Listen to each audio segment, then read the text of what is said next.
अगर आपको कमर दर्द और पैर दर्द की समस्या है और कुछ ही कदम चलने के बाद अगर आपका दर्द पैरों में बढ़ जाता है, पैरों में भारीपना महसूस होता है, झिंझिनी होती है, कमजोरी लगती है पैरों में, तो आपको स्पाइनल स्टिनोसिस हो सकता है। आइए समझते हैं स्पाइनल स्टिनोसिस क्या होता है और क्या हम कर सकते हैं इसको ठीक करने के लिए। नमस्कार, स्वागत है आपका मेरे चैनल पे जेन स्पाइन हिंदी। मेरा नाम है डॉक्टर राकेश ढाके। मैं एक फेलोशिप ट्रेन्ड स्पाइन सर्जन हूँ, certified by the royal college of surgeons of England, और करंटली मैं मुंबई में स्पाइन सर्जन के तौर पे काम कर रहा हूँ।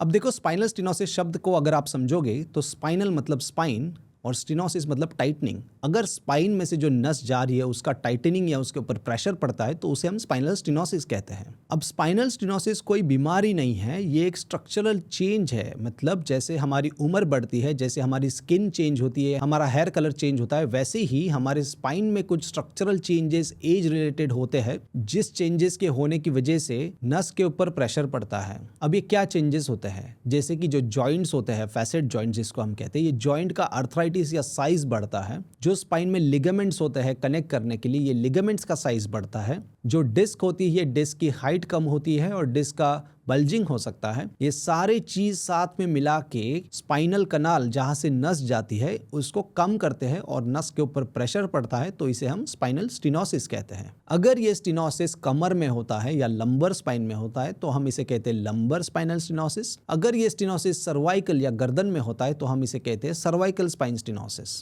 तो आइए समझते हैं दोनों को सेपरेटली, लंबर में क्या होता है और सर्वाइकल में क्या होता है। अब देखो, लंबर स्पाइन स्टिनोसिस में ये होता है कि वहाँ पे L1 के नीचे स्पाइनल कॉर्ड होती ही नहीं है, वहाँ पे इंडिविजुअल नर्व्स होते हैं। तो ये पेशेंट्स को जनरली कमर से लेके नीचे पैरों में एक साइड या दोनों साइड में जब वो चलते हैं थोड़ी देर तक तो पैरों में भारीपना लग सकता है, झिंझिनी लग सकती है, नमनेस लग सकता है और फिर इनको बैठना पड़ता है। जैसे कुछ 5 मिनट चल लेंगे तो इनको बैठना पड़ता है, बैठने के बाद ठीक लगता है और फिर और चल सकते हैं। ये एक क्लासिक सिम्टम है लंबर स्पाइन स्टिनोसिस का। अगर ये आगे झुकते हैं, जैसे कि हम शॉपिंग कार्ट में अगर ट्रॉली चलाते हैं तो शॉपिंग कार्ट ट्रॉली पे अगर आगे झुकते हैं तो इनको अच्छा फील होता है, इनको बेटर महसूस होता है। इसे कहते हैं शॉपिंग कार्ट साइन। ये लंबर स्पाइन स्टिनोसिस के लक्षण हैं। इन कॉन्ट्रास्ट अगर ये सीधा खड़े होते हैं या एक्सटेंडेड पोजीशन में खड़े होते हैं तो स्पाइनल कनाल में प्रेशर और बढ़ता है और इसकी वजह से इनका पेन बढ़ता है। जब आगे झुकते हैं तो वो कनाल थोड़ा ओपन अप होता है तो इनका पेन कम होता है। साथ ही में अगर ये सीवियर है, अगर बहुत ज्यादा प्रोग्रेस हो गया है तो हो सकता है कि पैरों के पंजे की ताकत भी गई होगी या फिर अंगूठे की ताकत जाती है, जिसे हम वीकनेस कहते हैं, या प्राइवेट पार्ट्स में भी प्रॉब्लम्स आ सकते हैं, जैसे कि फ्रीक्वेंट यूरिनेशन या loss of control on urination, ऐसे भी हो सकता है। मतलब पेशाब बार बार लग सकती है या पेशाब के ऊपर का कंट्रोल भी जा सकता है। वैसे ही अगर हम सर्वाइकल स्पाइन स्टिनोसिस की बात करें तो सर्वाइकल स्पाइन स्टिनोसिस थोड़ा और भी सीरियस होता है, क्योंकि सर्वाइकल में स्पाइनल कॉर्ड होती है। तो अगर स्पाइनल कॉर्ड पे प्रेशर पड़ता है तो हाँ, इनको गर्दन में दर्द होता है और गर्दन से हाथों में दर्द होता है, हाथों में झिंझिनी हो सकती है, हाथों की पकड़ कम हो सकती है, इनकी हैंडराइटिंग या सिग्नेचर चेंज हो सकती है।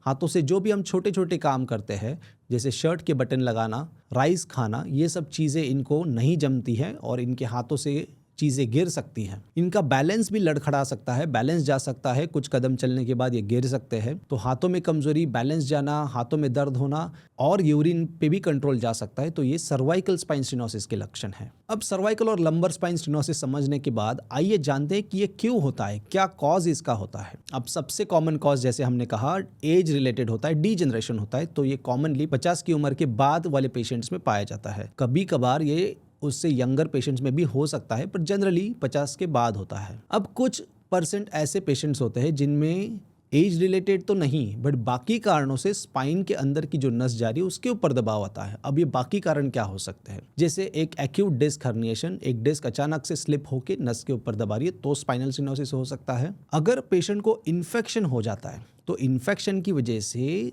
जो पस बनता है, जो मवाद बनता है, और इन्फेक्शन का जो भी टिश्यू होता है ये स्पाइनल कॉर्ड के ऊपर दबा सकता है, नर्व के ऊपर दबा सकता है, तो इन्फेक्शन भी स्टिनोसिस कर सकता है। अगर किसी पेशेंट को ट्यूमर हो जाता है, कैंसर किसी पार्ट ऑफ द बॉडी में है पर वो स्पाइन में पहुंच गया है या स्पाइन का ही प्राइमरी ट्यूमर है, तो ये ट्यूमर हड्डी को डिस्ट्रॉय करके पीछे नस के ऊपर प्रेशर दे सकता है, तो भी स्पाइनल स्टिनोसिस हो सकता है। अगर किसी पेशेंट को ट्रॉमा हो जाता है, इंजरी हो जाती है, फ्रैक्चर हो जाता है स्पाइन का, तो ये इंजर्ड फ्रैगमेंट या फ्रैक्चर के टुकड़े जो वर्टिब्रा के हैं वो पीछे की तरफ जाके नस के ऊपर दबा सकते हैं और उससे भी स्पाइनल स्टेनोसिस हो सकता है। तो ये कुछ कारण है स्पाइनल स्टेनोसिस के होने के। अब इसे ठीक कैसे किया जाए, आइए ट्रीटमेंट को समझते हैं। अब यूजुअली अगर एज रिलेटेड है, ये कई सालों से पेशेंट को प्रॉब्लम होता है, कई महीनों से प्रॉब्लम होता है, तो हम यूजुअली मेडिसिन देते हैं, फिजियोथेरेपी देते हैं और अगर उससे ये ठीक होते हैं, कुछ अच्छा महसूस करते हैं, तो हाँ, रेगुलर एक्सरसाइज करने से, फिजियोथेरेपी करने से, अर्गोनॉमिक चेंजेस करने से अपनी लाइफस्टाइल में सुधार लाके ये पेन को कंट्रोल कर सकते हैं। अगर नहीं इनको कंट्रोल होता है तो इंजेक्शन की भी ऑप्शन होती है। पर अगर सीवियर स्टेनोसिस है, अगर पेशेंट को फुट ड्रॉप है, पैरों में कमजोरी है, प्राइवेट पार्ट्स में प्रॉब्लम है, कुछ कदम चलने के बाद इनको फिर भी बैठना पड़ रहा है, इनकी लाइफस्टाइल चेंज हो रही है, ये घूमने जाना चाहते हैं पर नहीं जाते क्योंकि पैर भारी हो जाता है, ऐसे पेशेंट्स में फिर सर्जरी की जरूरत पड़ती है और हम पीछे से जाके ये नर्व को फ्री करते हैं, जिसको लैमिनेक्टमी सर्जरी कहते हैं। ये मिनिमली इन्वेजिव टेक्निक से आज काफ़ी सक्सेसफुली किया जा सकता है। पर अगर स्टेनोसिस बाकी के कारणों से है, जैसे इन्फेक्शन हो गया, ट्यूमर हो गया, ट्रॉमा हो गया, अगर ऐसे कुछ कारणों से नस के ऊपर दबाव है या प्रेशर है, तो ऐसे केसेस में जनरली सर्जरी लगती है। क्योंकि अगर इन्फेक्शन है तो हमको बायोप्सी चाहिए कि क्या ऑर्गेनिज्म है उसको ट्रीट करने के लिए। अगर ट्यूमर है तो भी बायोप्सी लग सकती है, या फिर अगर ट्यूमर की वजह से नर्व कंप्रेशन होने से वीकनेस है तो हाँ, सर्जरी लग सकती है।